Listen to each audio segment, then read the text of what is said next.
learn to swim first, go in at the shallow end, wade through the water, work your way up there, and then you'll be swimming in no time, rather than just jumping in at the deep end, building a Shopify store and hoping for the best. Because we've all been there, and unfortunately, it's usually a disappointing end, and the stakes are pretty high.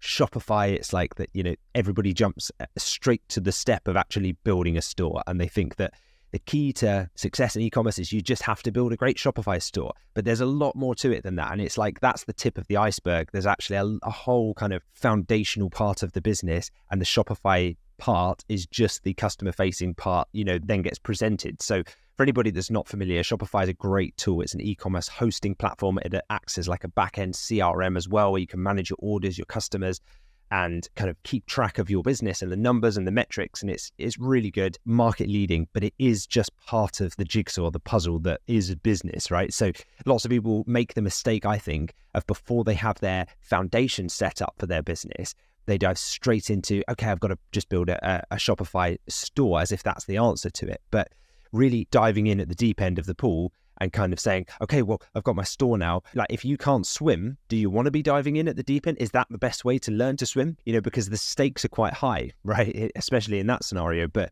imagine you build a Shopify store, you miss a few things, you don't do it quite right. There are bridges that you can burn. If you're going to be approaching suppliers and you've got a few things wrong, and you didn't kind of get the foundations right, there could be some like irreparable damage done to your brand and your reputation as a business. So I think that before even approaching Shopify, as tempting and as shiny as it is, and it's great fun to play with and move things around and make it look really cool, what we'd advise doing is start with the foundations, start with the fundamentals, get your limited company registered, for example, get your business bank account set up.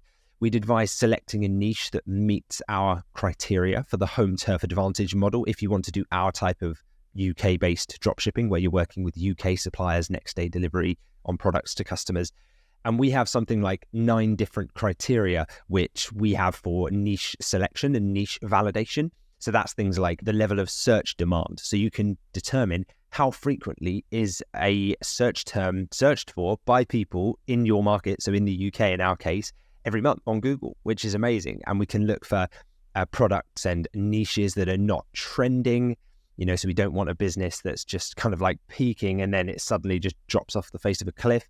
We want nice supplier availability and the right types of suppliers as well. So suppliers who are already set up and willing to dropship for you, so that you're not having to try and convince brands that dropshipping is a good model that they could try. Instead, we validate a niche first to ensure that the suppliers in that niche are already set up to dropship, so that there's no worries about getting suppliers once you're in.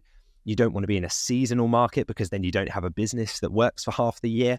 And you don't want to be in a brand-dominated market either, where you're trying to sign companies like Sony and LG and Apple and Panasonic. Like those types of suppliers, those global brands, are just not going to work with little old you and me, right? In our little startup e-commerce businesses. So I think that, there's a full kind of guide that we take you through step by step inside my book, The Home Turf Advantage. So if you want a kind of guide on how to do that, that's probably the best ways to go.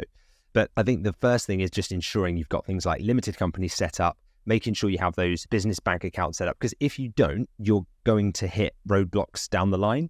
And it could be a little bit embarrassing when you need those things and you haven't got them in place, and a supplier asks you and you think, I should have probably figured out the foundation. So learn to swim first, go in at the shallow end, wade through the water, work your way up there, and then you'll be swimming in no time, rather than just jumping in at the deep end, building a Shopify store and hoping for the best. Because we've all been there, and unfortunately, it's usually a disappointing end, and the stakes are pretty high. I can definitely attest to that and the embarrassment that you feel.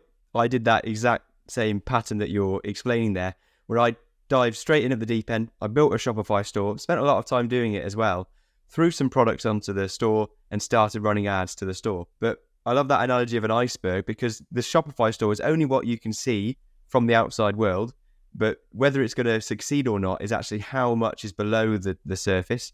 And I had a Shopify store with a very shallow foundations beneath it. I didn't have a proper business set up behind it. I didn't have good supplier relationships. I didn't have high quality products, and everything falls down because of that. So my initial instinct was to think about how important a Shopify store. But actually, what I hope, and what Lewis is talking about there, is actually the importance that I realize of everything that comes before you build the Shopify store, to make sure that the time you do spend building the store is worthwhile and you get a big return on your investment in doing that. So Now that we've talked about getting those foundations in place, and we've spoken at length in other podcast episodes, and also in your book, of course, about how to get those foundations set up. But once you've got that set up, what are the first sort of considerations that you want to have when you build a Shopify store? Yeah, well, the initial focus when you first do build your store should be on demonstrating professionalism, mainly to potential suppliers, because let's be honest, not many customers are going to be seeing your store from day one. Just because you launch it doesn't mean, it's not a case of build it and they shall come. Unfortunately, with e-commerce stores, you are going to need to get traffic in some way. And the way that we do it is by paying for traffic. We just pay-per-click ads. We can get into the front of Google straight away. But before we do that, suppliers are going to be seeing our store. So we want to make sure that we're earning their trust, right? And I say that intentionally. We want to earn their trust, but it doesn't have to be perfect. It doesn't have to be the best site that a supplier has ever seen. And they say, credit to you, you really are an e-commerce expert. That's fantastic. Like, that is the best. I think sometimes as entrepreneurs, we kid ourselves into thinking that that's the bar, that's the standard that we need to get to. And in Dropship Unlocked, I call it avoiding the perfectionist trap. So I know that this exists because I still fall into it this day. But in my early days in entrepreneurship, I fell into this trap of trying to make my initial stores perfect before launching. I spent so many hours, fine tuning, consulting with different friends, family members about the color scheme and where the buttons were and, the logo and how it worked, and fine tuning every detail. And there's nothing wrong with having pride in your brand and taking time and enjoying the process. But then you do all of that only to realize that what really matters is getting up and running and profitable, because you've got a lifetime of running that business to perfect it and fine tune it and hone it in. And what's really nice is once you have profit coming in from the business, you can actually bring in some of the best people in the industry to help with that and pay them for their expertise, rather than you try to wear the hat of not only a business owner, entrepreneur, but also a Shopify web developer and a branding designer and a logo creator and a marketer and an email copywriter. And you're doing all of this stuff, and it can become very, very time consuming. You're very kind of spread thinly, and you won't get up and running because you'll be stuck in this perfectionist loop. Imagine if you were going for a job interview, right? And you had the job interview lined up. You knew it was a fairly professional company that you were going to interview with. They're not going to judge your performance on how expensive a suit you've decided to buy for that interview, right? That will be a factor. Like if you turn up in a tracksuit, that will give them a very different impression versus if you turn up in a suit, right? So first impressions do count, but they're not going to walk in and, ask you for the receipt that you purchased your suit with, because it's not that superficial. They don't necessarily care about that. They want to know, are you a good employee? Can they trust you? And the equivalent with suppliers is, are you a good brand? Can they trust that you're going to look after their brand's name? Are you going to look after the customers that you're selling their products to? These are the things they care more about. They just need to meet a certain threshold, a certain bar of professionalism with your store. And so the reason I bring this up is because I see so many people get in their own way with this, and it's not obvious when you are the person it's happening to. So I'm giving you this as outsider information that can hopefully help you figure out, is that me? Am I being like that? Because I know I certainly am like that. So I'm the first person to do this.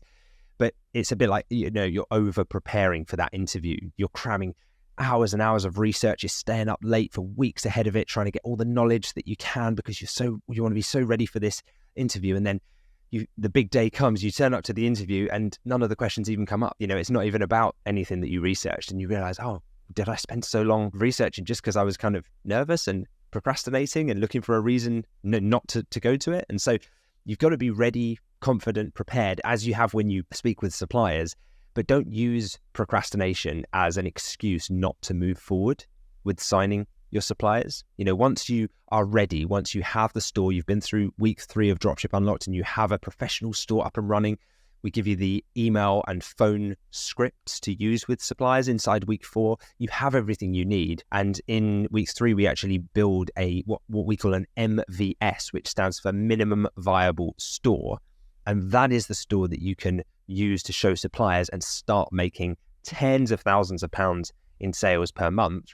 And then maybe you decide down the line, I'm going to allocate £500 to getting a branding overhaul of my site, where you have a custom built theme put in and you have your logo redone and make it look really good from people who do this for a living, rather than you having to try and learn all these skills and spend months delaying and procrastinating what could have been profit generating months and time for you.